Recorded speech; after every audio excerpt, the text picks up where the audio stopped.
Hello and welcome to Sport Tonight. I'm Cecilia Amogbe in Lagos. Greetings to you wherever you are in the world watching us. In London, I'm Austin Okonakpan. Cecilia, what a night it was last night for Nigeria at the CAF Awards. Look, I was wondering, when can we take our football back to what happened in Marrakech? The Super Falcons reigned supreme. Nnadozie winning an award, a CSAT record-breaking 6th African Female Footballer of the Year award. Record extending, quick correction, record extending. A record extending, and Victor Osimhen popped up to prove to the world that, again, he's not just a record breaker, but a jinx breaker, Cecilia. 24 years, waited for so long. And also, now that I'm on green today, you understand what that means. I'm representing all the winners last night. Yes, it was a great night for the Super Falcons, for Chiamaka Nnadozie, and also for Victor Osimhen. So that's what we will be celebrating on the show tonight. We'll be getting reactions from all the winners on this show. And also, we'll touch down on NPFL games decided over the weekend. And Remo Stars, when you look at the league table, sitting pretty. Remo Stars, Doma United, these two clubs are owned privately. They are 1 and 2 in NPFL. Yes, you will say match day 13 is still early, but when they start like that, it's actually hard to knock them off that pedestal they are currently on. And also, we'll touch down on another award, World Athletics. The award was also done last night. Yes, Africa, dominated everything because you're talking about football. Yes, football, no matter what you say, is the king of sport. Yes, we'll touch down on what are the World Athletics, what they've decided to do, adding other categories of awards to it. So it's not just about those on the track, but those on the field, and also those running outside the stadium, and those that set record on the whole of the year. So that's what they've decided to do. We'll also be talking about that. And of course, updates from the UEFA Champions League, and PSV happens to be the latest to join those clubs that already booked their spot in the round of 16. Of course, against Arsenal, it ended 1-1. So PSV already in that. So Austin, a whole lot to talk about on the show tonight. So much. Where do we begin? Aside from what we'll be talking about in Africa, big nights in the UEFA Champions League for Manchester United. It's either tonight or tonight. When they win, they need to be praying for something to go wrong in that game between Galatasaray and Copenhagen. So what a night it is in the UEFA Champions League. Arsenal confirmed their superiority in their group. PSV, as you said, also advanced to the round of 16. Can Manchester United make it? We'll wait, we'll know tonight. Yeah, we'll wait. We're not just alone on the show tonight, of course. It's a Tuesday, and Kehinde Idris is right here on the program. Thank you so much, Cecilia. Also, good evening to Austin right there. You talked about the CAF Awards. Trust me, last night up until, earlier today, and I think if I start talking about it, I got super emotional, with all of the winners. Listening to Chiamaka Nnadozie, talking to all of the young girls in Africa. If you can dream it and you're ready to put in the work, nothing should be said to you that is not achievable. Everything is achievable, and I'm super happy. And then you talked about, the NPFL. Every day, every now and then, match day, there is always something that gets our attention, and that's why we love it. That's why we love it. Of course, Omar Katuba will also be joining us on the program. He was right there in Marrakech. He knows a lot when it comes to Victor Osimhen, one of his biggest fans. He's a journalist, but then when you're very close to a player, you become his greatest fan, right? I think that's what I'll describe Omar Katuba. He'll be joining us on the program also today. All right, you know what? Let's just go straight to run through all the winners before we go into the main discussions.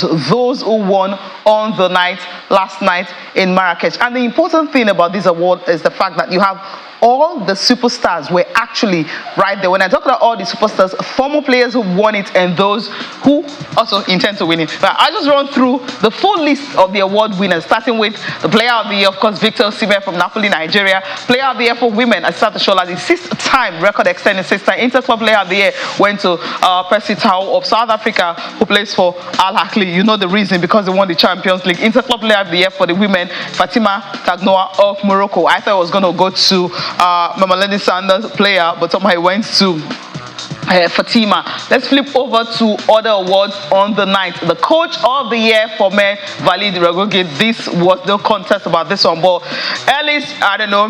There've been some people talking about that she doesn't deserve to be here.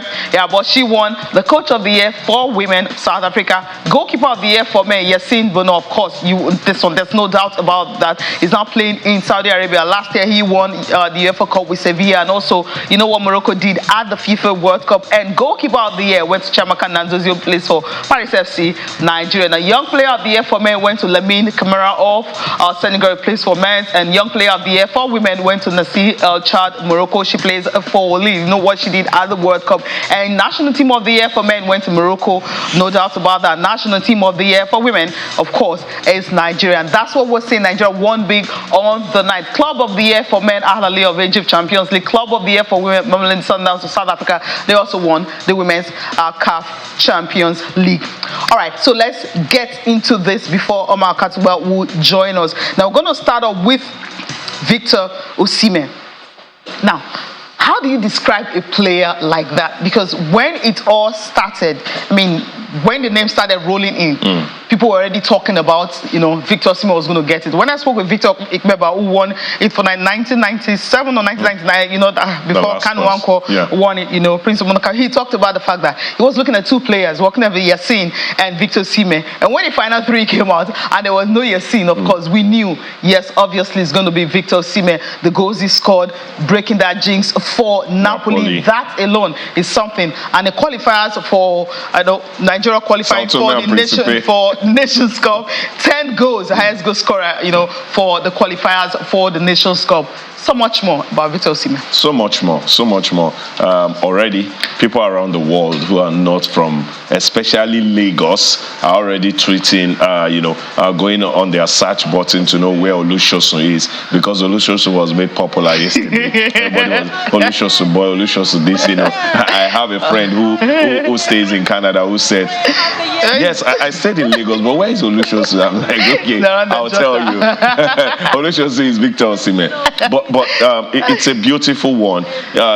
Put in the work, continue to bang in the goals. See, for last season, when it comes to the best player in the spread out of goals in matches, Osimhen had the best number. Yes, maybe the likes of Erling Haaland scored plenty goals and all of that, but there was a time they had to chop it together. Maybe scored 3 years, scored 4 years. Osimhen had maybe scoring in like every other game. That is how well this guy was consistent all through. And when it comes to taking up the green, white, green, it was also there, banging in goals after goals. And for the games that he didn't score, one of the things you will never take away from watching Osimhen is the fact that he has the zeal, he has the hunger, and he works so hard, for the team. And I think everybody observed that. And like you said, the moment Yassine Bono was out of it, Mo Salah, Achraf Hakimi, huge respect for both players, but no way do they compare to what Osimhen did last season. And it was just,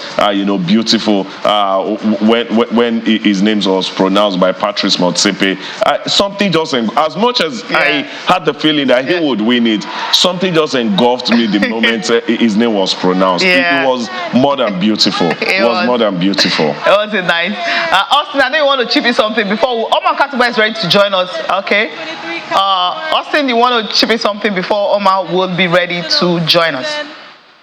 I love it, Cecilia. Oh, what a night, And I said it on this show last week when the final shot list was done, and I said, look, no disrespect to Hakimi or Mo Salah, but I was going to be Victor Osimhen. And I went as far as the 2020-2021 season down to the current season, telling people that this guy has been giving us double digits. It didn't just win Scudetto for Napoli. He helped Napoli to break a 33-year-old jinx, a young guy from Nigeria representing Africa with all of the pressures. People don't understand what it means to have so much on you at a very young age, particularly when you are from Africa, where people have written you off and think that you can't do anything extraordinary. And Victor Osimhen went out there and did the unthinkable for Napoli. And listen to some of the African legends and the things they say about Victor Osimhen, about his resilience, his work rate, and everything that makes him a thorough professional. Let's bring in Omar Katuba. I'm sure when Omar comes in and starts talking about Victor Osimhen, people understand where we're coming from. Yeah. Omar, good evening. Welcome to Sports Tonight. Okay, we're just waiting for Omar to clean up and join us on the show. But Cecilia, look, congratulations to Nigeria. It was a fantastic night. This is the standard. This is where we should have our football. Never again should they be having a major awards in Africa and Nigeria is missing. Super Falcons present, Asisat present, Nnadozie present, and Victor Osimhen. It was a green night. It was a green night. Evergreen. That's it. All right, let's take a listen to Victor Osimhen, how excited he is and what this award means to him and also to Nigeria. Osimhen. This means so much to me because of where I'm coming from and the things I've been through to arrive to where I am today. I think I'm really proud of myself, how far I've come, and the people that have really inspired me on this journey. My family, my friends, and my fans, the ones that have been there for me through the hard time. To be standing here as the 2023 Player of the Year, it's a huge one for me. I can't lie, it's a big milestone for me because this award is one of the most prestigious trophy in world football, and I'm happy to have won it. First of all, it feels great to bring this back home to Nigeria. Shows the kind of bunch of talent we have in the country, and when they were about to call the name, of course, I was really confident because I had good season. But I can't take away the achievement Mo Salah and Hakimi has achieved in the last season. They were exceptional for their club and their countries. So for me, I had good season also with my club and as well as my country. I did so well, and I think I deserve it just like the both of them. So it feels good to have won it, and I really thank God for this. He expected it. Feels good to be a winner. Omar Katuba is ready to join us now on the program. Good evening. How are you doing? Hi, good evening. Very happy. Of course, I know. As you know, we're all happy as Nigerians. Of course, for the first time since 1999, since between then and now, I've had 3 children. I don't know how many of us. 24 years gap. It's an amazing feeling, especially to be in the hall. Yeah, felt very special. It felt very special. I understand that feeling because I watching it right here from Lagos, I could see the way Nigerians were celebrating the stars and everybody celebrating. Yeah, what was it like for you seeing it live and also watching Victor Osimhen? I know he must have said a lot of things that it was just what we saw, on TV, and a lot of things he may have said, after winning that award. It was very special because that was my first CAF Award that I would ever attend. I've never been to the CAF Award, and the first time I attended it... Was it because of Victor Osimhen? Exactly, something historic happened. But then again, I knew that Victor was going to win this one. That's why I made sure I went to Morocco, because I didn't want to miss such an historic moment. I've been lucky enough to be part of very special moments in his career. When he won the Scudetto with Napoli for the first time in 33 years, I was on the pitch. After the game, I was able to feel the trophy, take a picture with the trophy with him, and I wanted to be part of another milestone in his career. And let me quickly say something. Moments leading to the award, I was speaking with some persons in CAF, and they told me Achraf Hakimi would not be there and Mo Salah, because the clubs called them, asked them, are they winning? And they said to them, we cannot reveal it. And they said, if you can't tell us if they will win or not, they will not be released.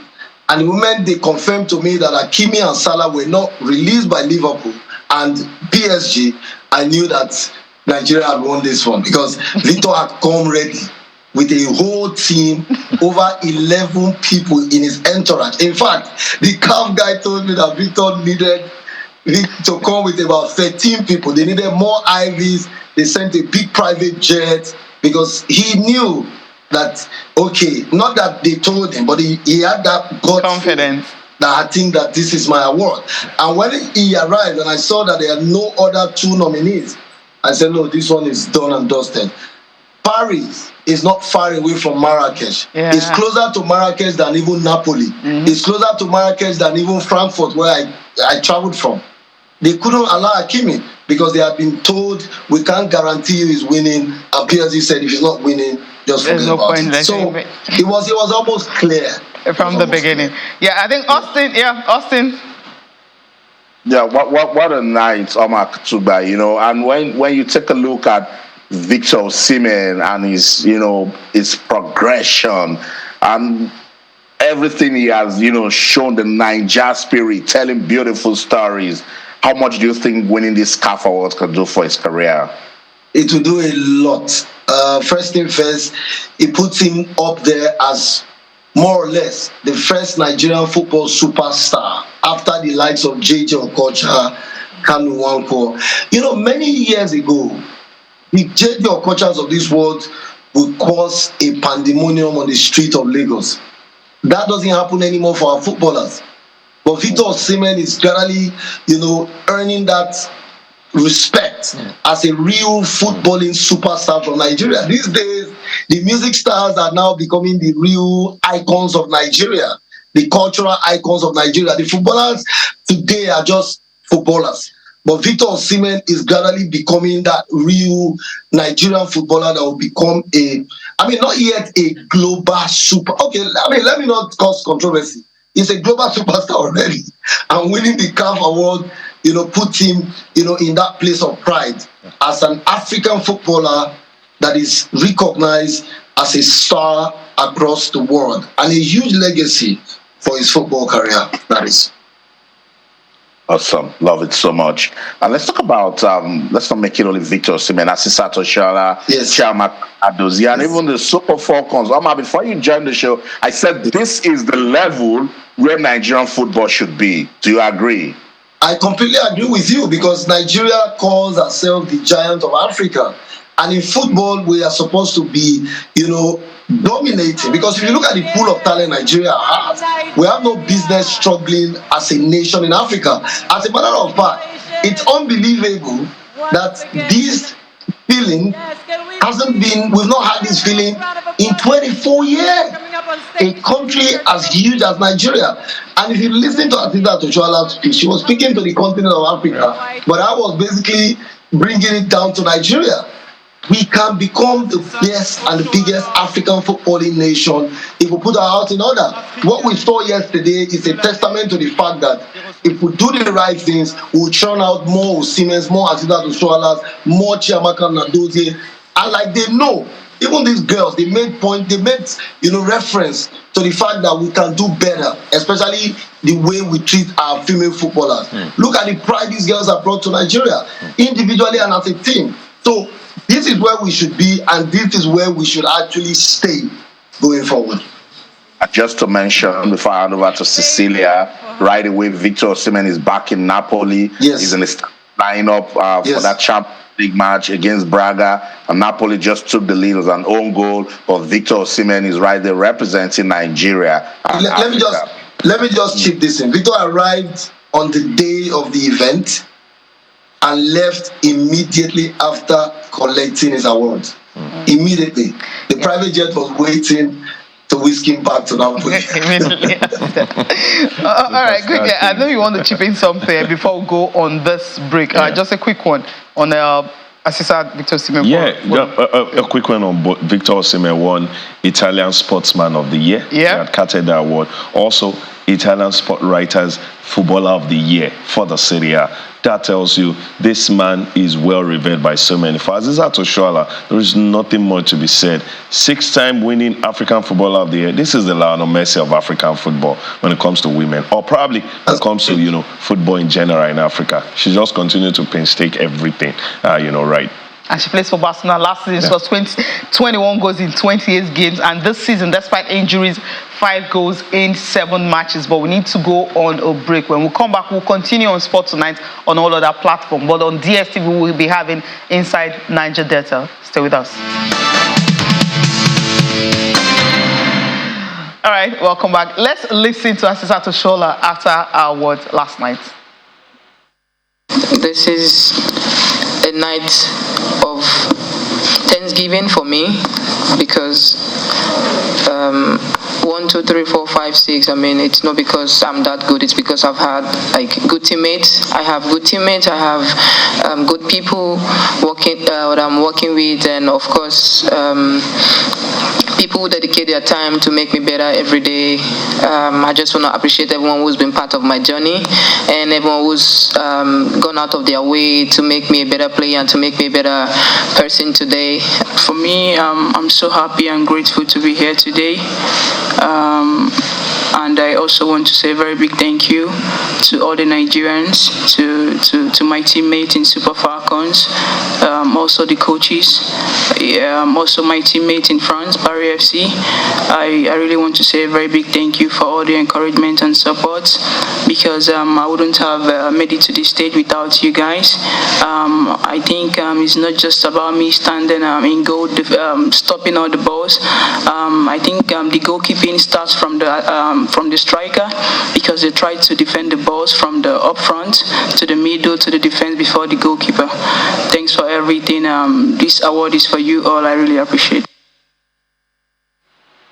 I love it. You know, this is actually the first time CAF is adding the goalkeeper of the year for women. Of course, Chiamaka Nnadozie making history right there in Marrakech. So Kehinde Idris is clapping for Chiamaka Nnadozie. And you said something behind the scene. Should I expose you? I shouldn't. Okay, Austin, I'm going to tell you after the show. It's something that is really interesting that he was saying about Chiamaka and also the likes of Uzoho and the likes. Yes, I'm giving you a hint of what he was trying to say. But you guys understand. Chiamaka should actually be Super Eagles' first goalkeeper. Oma, I didn't go there. You're shaking. Okay, now let's talk about how, because it's not just those years, the big one, men and women, usually player of the year, kind of overshadow the whole award, but you have other winners on the night, and Chiamaka, of course, is one of them. And you heard from her talking about how it's not just about her, but the defense, the midfield, and of course the strikers is a whole total package. That's why she is successful. This, went at under 17 level, when she was actually drafted, from under 20, they went to the Nations Cup. We're like, where is she coming from? But somehow she benched Oloye at the World Cup, and then she's now number one, just like that. You have to give credit to her. I like her dedication. I like her, even her personality. Looking at how she, manned the goalpost at the World Cup, absolutely fantastic. And she even got credit from opponent. When your opponent says you are fantastic, it says a lot about the quality that you have. And I like how, she's been able to develop herself and earn the respect of, not just Nigerian football fans, even opposition. And that is absolute quality. For a goalkeeper to get credit from opposition means that she's decent. And I hope that, she can continue on this trajectory. I was privileged to be with her at the airport on our way back, with our heavy box of the award. I helped her to pull it, to our boarding gate, and then we got talking, and she talked about how her parents never wanted her to play football, how this means a lot for her, how this can change the narrative, of course, as far as African parents are concerned, because Nigerian parents love football. They love their kids to play football now because there's so much money in it. But they are still skeptical about female football. Obviously, because they don't earn so much. The NFF don't treat them so nicely, compared to the way they treat the male folks. All these make parents, not to want to allow their girls to play football. But she believes that this type of achievement can open the heart of many parents to begin to allow their girl children or the girl child to embrace football. And I think it's a brilliant idea. Yeah, I love... Okay, Austin. Yeah, I love it so much. I was going to say we don't understand the influence and the growth that Chiamaka Nnadozie has brought to the Super Falcons. We just talk about it because she's a goalkeeper. We're forgetting that she made a stunning save at World Cup to stop Canada's Christine Sinclair from breaking record. If Sinclair had scored that penalty, she would have gone into the record books, and Chiamaka just stepped up and produced a stunning save. And she kept getting better and better all through the competition. And whether or not she's putting somebody on the bench, she'll continue to be an inspiration, you know. And if you see her sister Oshoala is always encouraging her, because I've been following Chiamaka Nnadozie from the under-70s, and you can see it's that same growth that we're talking about, that if we have the right leadership in place that understands building from bottom to the top, Nigerian players should be ranked among the world's best. Look at Victor Osimhen from the under-17s. In 2015, he was playing the under-17 World Cup. In 2023, is arguably among the top eight best strikers in the world. It's actually maybe top two or top three. I'm just trying to be humble. Overall, the 8th best footballer in the world. Yeah. There you go. So it means we've got the talent. We just lack the right leadership to sustain whatever talent it is that we have. That's why I've said that last night was a green night for Nigerian football. The NFF should try everything they can to make it evergreen. Yeah, they have to. Omar, maybe before we let you go, you just have to chip in on this one. The wrap up on the awards. There were other winners on the night.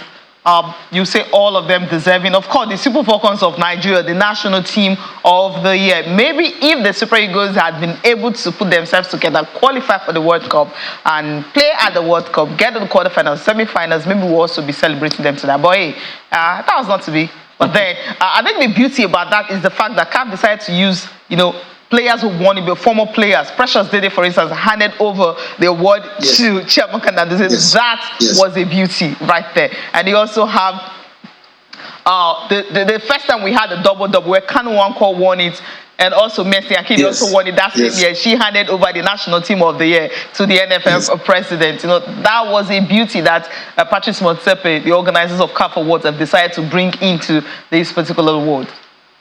I think that it was very fair, except for the female national team of the year. I thought that Morocco was going to take that. I was stunned when I heard Nigeria, because Morocco, being debutant at the World Cup, they seem to be growing very well. Of course, no surprises. If you look at, we were in Marrakesh, you need to see the organizational prowess of this country, how they have been able to develop female football from the scratch, and they're making great inroads.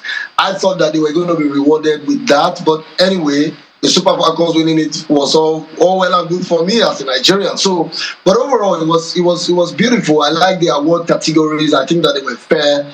And you can't even argue against Azizat, you can't argue against Osimhen, you can't argue against Chiamaka, you can't argue against Walid Regragui, who took Morocco and Africa to the World Cup semi-final for the first time. You can't argue against the Atlas Lions winning the team of the year. You can't argue against, in fact, Desiree Ellis. I predicted that before the award, that, okay, for the Women Coach of the Year award, it's quite close, because not any of them really did anything absolutely spectacular. But if you look at a female coach that has impacted the female game in Africa, Desiree Ellis is that person. And I think based on that, you can give her the award in the absence of any spectacular display by any female coach. So Desiree Ellis, for me, was a good award as well, because it encourages, other female coaches to think deeper than just gathering players and going to win matches. Okay, it's the 4th time she's winning it. I hope another coach will have to come up and step up next time, because I think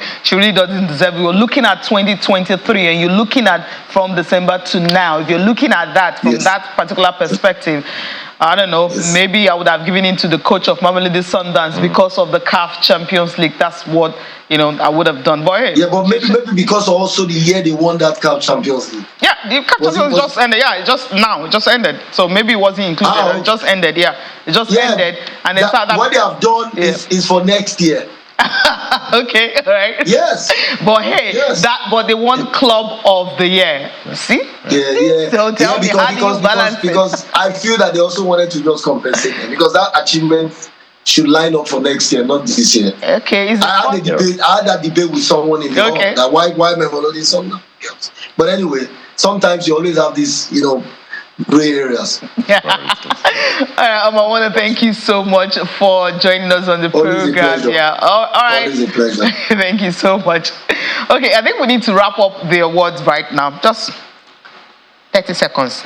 Finally. I think. No, don't worry. Yeah, I think all of the awards, less arguments, on some. Like myself, I really supported Desiree Ellis winning this. Like Omar said, I think she's been impactful on women's football. The way she had taken the Bayana to another level. Regra Gui, you cannot really argue that. Then Al-Ali and also the Mamelodi Sundowns women, fantastic win. And then you're talking of goalkeeper of the year. We've discussed female, male.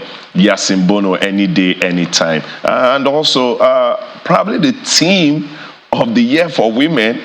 I don't always understand how the goalkeeper of the year does not make the team of the year. I'm always looking, but all other things, I think it was fair and square. National team of the year, what the Super Falcons did at the World Cup, that the entire world is still talking about till today, they should be the team of the year for Africa. Okay, so we'll leave it there and of course move straight to, because we can actually use this show to talk about the awards, right? But hey, we've got NPFL. We'll have to do a review of the games that were played over the weekend, Saturday and Sunday. Of course, let's just run through the results, remind you again of what happened at the weekend, especially with what Remo Stars did for them to be able to be topping the table. Now, let's start off with Benin Insurance and Sunshine Stars. They ended 1-0 in favor of the home team. The game should have been played on Saturday, but after what happened to Sunshine Stars on their way to Benin, the attack that happened, they had to move it to Sunday. I'm happy they were in the right frame of mind to be able to play that game. Bayelsa United and Rangers ended 2-0 in favor of Bayelsa and Eimba, of course, they are now fourth on the log after the win over Abia Warriors 2-1. 3SC and Katsina ended 1-1. Aqua United, Austin, yay, finally, they got a win over Lobby Stars. Lobby Stars have now dropped to third place from the top spot. Remo Stars knocking them off. Remo Stars and Aqua United, this was what they did on Saturday, and of course, they are now top of the table. They maintained that position when they took over on Wednesday. Niger Tornadoes and Plateau United, they lost at home 3-2. Gombe United and Heartland. Heartland, I thought when they won that, we're happy, but now they are back to losing weight. They just won one game this season. Doma United and Kano Pillars. Doma United are second by virtue of the fact they beat Kano Pillars by a goal to nil. So that's what it's like on the result from match day 13. So we'll quickly focus on this one. Remo Stars and Kwara United. Yes, that game was a game that could have produced so many goals, but somehow I think that the strikers a lot of missed chances, posts also helping out, and of course this goalkeeper making some saves that actually kind of have it ended with a respectable scoreline, 2-0. Yeah, the Remo Stars versus Doma game, I can remember, really seeing that same thing. A lot of chances created. Just convert those chances. Just reminds you of a Chelsea game when you watch Doma versus Remo Stars. Then seeing this, 2 goals went in for Remo, but at some point it was looking like, okay, will Kwara United get back into this? Yeah. But Remo Stars have said this. They said they set a goal for themselves for match day 10. That by match day 10 we want to be at the summit. But at match day 10 they were second. Yeah. Match day 11 they got to the summit. They were number 1, and they are continuing to polish those credentials to be title winners of the NPFL at the end of the day at match day 12, 13 by winning again. So we just continue to follow this progression. But there is something beautiful just seeing the table. Remo Stars and Doma United. Sentimentally, biasly, hopefully, Sporting Lagos get to be third, and then we have probably Remo, Doma, Sporting Lagos, or Doma, Remo, in that setting where we just tend to extend that message that privately owned clubs, well run, can get the job done. Because the moment we want government out of this, but the government club continues to get juicy places at the end of the day, it will be hard to push your arguments out there. So fantastic one for Doma. I think especially because they are less experienced like Remo Stars. Good one for Remo Stars where they are. And for shooting for Sporting Lagos, it's not like it's so bad what they are doing. They just got promoted, and even they just got created not too long ago. Talking about a club, so let's see where they will end. So, but the NPFL, like I said earlier, there is always something magical. That is why we want it on TV. There is always this goal, this player, something like Gombe United, Kano Pillars, 5 goals. you know, a player getting all of those lots, and then you know those stories, but you cannot really tell to the outside world because it is not being put on TV. So we will continue to monitor. You'll continue to beam light on it. I'll continue to talk about it.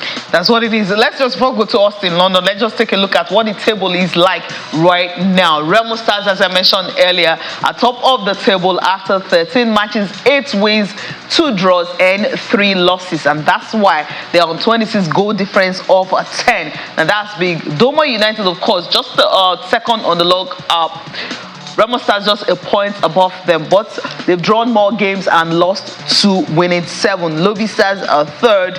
They were top of the table for a while, but Remo Stars came and took over, and they are maintaining their position. 7 wins, 2 draws, and 4 losses, and 23 points. You have Enyimba on 4th after that win they collected at home. And of course, 22 points from 12 matches. They still have a game in hand. Even if they win that, they'll be on second position. They can't even be on second because of the goal difference, which is they have Lobby Stars have better goal difference. Ben Insurance, courtesy of that win, they're now 5th on the log. Plateau United just in that order. Then you go to where you have Sporting Lagos. They're in top 10. That's a respectable one. After 12 games, they're on 16 points. And of course, Kwara United have moved up a bit. They're now on 16, courtesy of that win. And if you look at the win, they've won just 3 games this season. We're talking about former champions and how many games have they lost this season. Now just take a look at this 4. But then when you have a team that have lost 8, yeah, that's Katsina United. They've had more losses this season than any other team. And of course, Heartland, as I mentioned earlier, just 1 win this season, and they've had 7 draws and 5 losses after 13 matches on 10 points, bottom of the table. Austin, I mean, you're looking at the table and you're asking, how will Aqua United get out from where they are? You look at the position, is 16th. Rivers United, 9 games. Yes, we understand that. Yes, they have like 3 games or 4 to catch up. Yeah, Cecilia. Yeah, that's what I was going to say. That why you concentrating on Aqua United? Look at Rivers United there. But I understand they've played just 9. But I think Aqua United will find a way to spark up their season again. It's now 3 wins this season after 13 matches. That's really poor for former league champions. But then again, it tells you that the league is really competitive, you know, particularly if you're not showing your dominance at home. You need to make your home a fortress so that when you travel on the road, people will be afraid you carry that home form, you know, to their house. That's what Remo Stars seem to be doing. That's what Plateau United seem to be doing. Watch Plateau United. You might shake them at home and everything, but when they go away, they seem to somehow bring up their A game and get results. I was telling you, last week that Plateau United looks like a team that can get a result over Niger Tornadoes, and they did. They won 3-2. So yeah, I like it. I like that it's competitive. It's just match day 13, but when we're talking about it, it's so competitive to the fact that even Rangers, that I thought was going to have a good season, they seem to be struggling. You get what I'm saying? Yeah. So even Kwara United, I admire Kwara United a lot. They are struggling.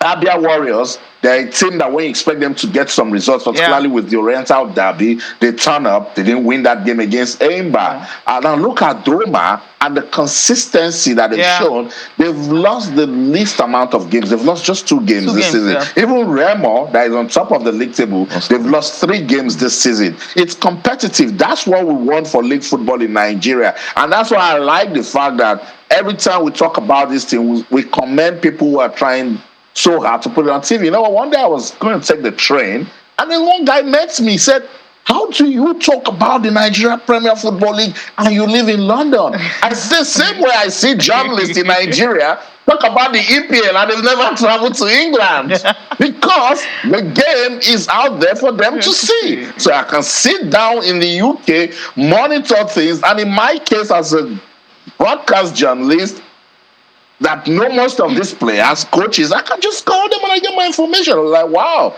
that's what it is. This is why our administrators need to know that the more you put the league out there, you give it visibility, you make it competitive, and it will gain more followership.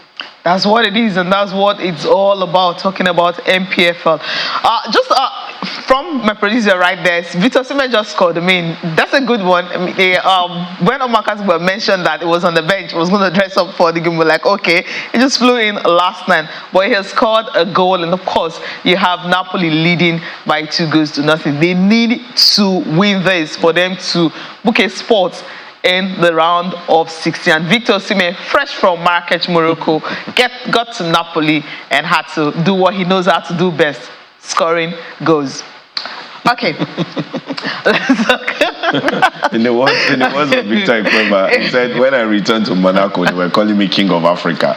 So the King of Africa just scored a goal for Napoli. Yeah, King of Africa. Yeah, that's what kings do, because that's what they're being paid to do, and they know how to do the job so well. Let's quickly go to another award. We talked about that earlier. That is the World Athletics Award. Now, the stars who put themselves out there this season, who were fantastic, both on the track, on the field, and outside the stadium. That is what World Athletics have decided to do. That's why you have 6 athletes getting the awards. Now, Faith Kipyegon got an award. You have Noah Lyles, and of course, Duplantis that you're just seeing right there on the screen, who keep breaking and setting and creating records that is actually hard for you to bet against. And that's Noah Lyles right there collecting his own award. And you know the reason why these guys are winning, because Noah Lyles, I mean, he had that individual title at the World Athletics Budapest, winning the 100 meters gold and also retaining his 200 meters